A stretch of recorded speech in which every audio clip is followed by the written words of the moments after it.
point.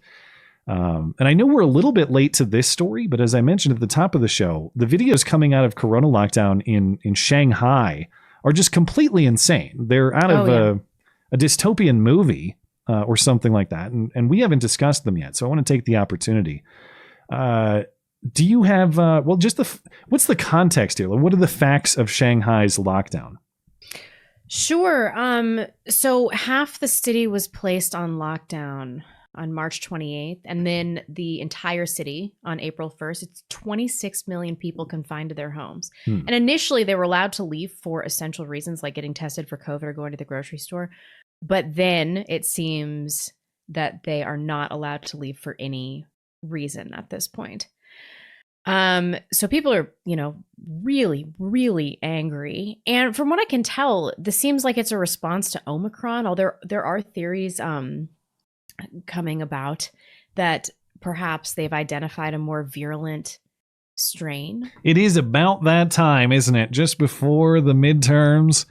Well, why would anybody be reacting to Omicron that it has such a low mortality rate? It seems like any smart government would be like, let's let Omicron rip through the country because it's not killing people. And really, you don't have a choice. If that's what this is, you don't stop the transmission of Omicron. It is all but impossible. It spreads through and then it's gone. The Chinese people think that there's no COVID in the country. Yeah. At least that's the information given to them. Yes, it's just shocking. And so if this is a reaction to Omicron, I mean, these people are like getting beat in their apartments. Corgis are getting beat to death in the streets. Yeah. It's like, what are these people doing just based on a virus that has no mortality? So I have several of these clips assembled, and you've likely seen some of them. I don't have the one of the dog beating. But that's good. Nobody should watch that. There are several others. So there are Shanghai residents just screaming at the moon because they're locked inside their apartments. You have the manhandling of people from what I gather, their homes are getting repossessed to make them into quarantine facilities. Mm-hmm. You have people being expelled from apartment communities because those apartment communities are becoming quarantine camps, effectively, if I'm understanding correctly. You have a man whose apartment was apparently raided trying to fight off what I guess are health stormtroopers on his balcony and losing that battle. You have an officer who handles a woman on a bus telling her she must comply with the Chinese Communist Party for China to survive. And he references a coming war with the United States. Assuming the translation is correct. You have a drone flying around and reportedly telling people locked inside their apartments, quote, control your soul's desire for freedom. And what I think is the creepiest, I know that the other ones are actually more consequential, but this robot dog walking around with a megaphone telling you to do what it says.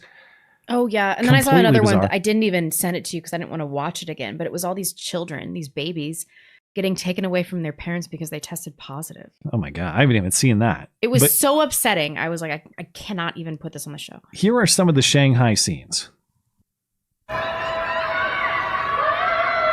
So again, just howling from apartment buildings out of, I guess, insanity, boredom, all the lockdown factors.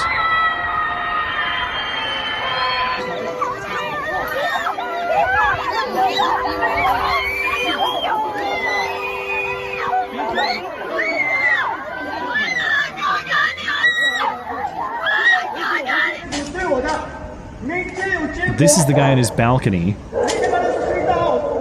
Looks like maybe he has a knife or some kind of weapon in his hand. They come in with riot shields and detain him.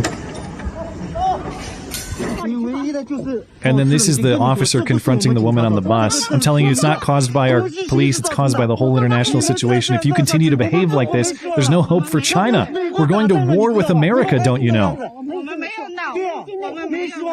I said that there's no hope, there's no way out. There's nothing we can do. Only the Communist Party can save China now. That's the drone in the sky.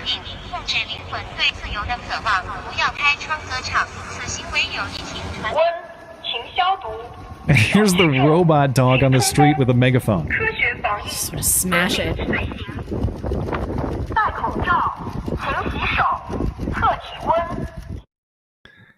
Again, the translation from that flying drone, control your soul's desire for freedom. That's the creepiest phrase I've ever heard.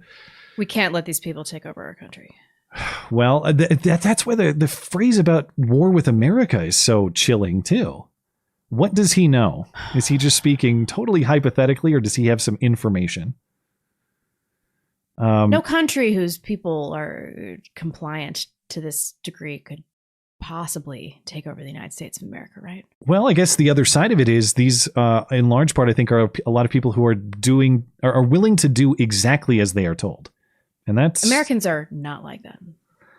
Certainly not to that degree. I should mention that these videos are unverified. I personally believe them to be clearly authentic. Yeah. Current and authentic. But unverified. Then again, how do you get verification coming out of a totalitarian hellscape? Awfully hard to achieve. And again, just thinking about the original premises, going back to that Jesse Kelly tweet too, and just it's very comforting to sit back and think that, okay, this is just other side of the world dictatorial nonsense. It's not going to happen here. Well, this is the end game when you grant the premise that government has a legitimate role in caretaking and risk assessment. When you grant that the government should decide when it's too dangerous to live your life and when it's safe, and you sacrifice your entire life in pursuit of that mentality. So sure, we can think that this is just something that happens in weird places on the other side of the globe. But number one, the only way it doesn't happen here is if we reject the premise or the premises that legitimize it, which are the ones I just mentioned. You don't grant that government has a legitimate role in any of this. And number two, 2 years ago, we would have seen clips like that and thought that is some kind of bizarre fictional movie scene. Now we see it, and it's not that it's understandable in a way that it's justified, but we have the premises in our mind to understand what's going on. Yeah. It just demonstrates that norms get warped very quickly. Just stay home. Just wear the mask. Just listen to the dog robot. And this is how it ends. Yeah. And it's not necessarily how far away something is. It's the trajectory toward it. You got to reject the trajectory, or you get closer every single day. Do I think this is coming tomorrow here? No, but baby steps toward similar things ought to be fought enthusiastically, because you don't want anything to do with this if the videos don't persuade you themselves.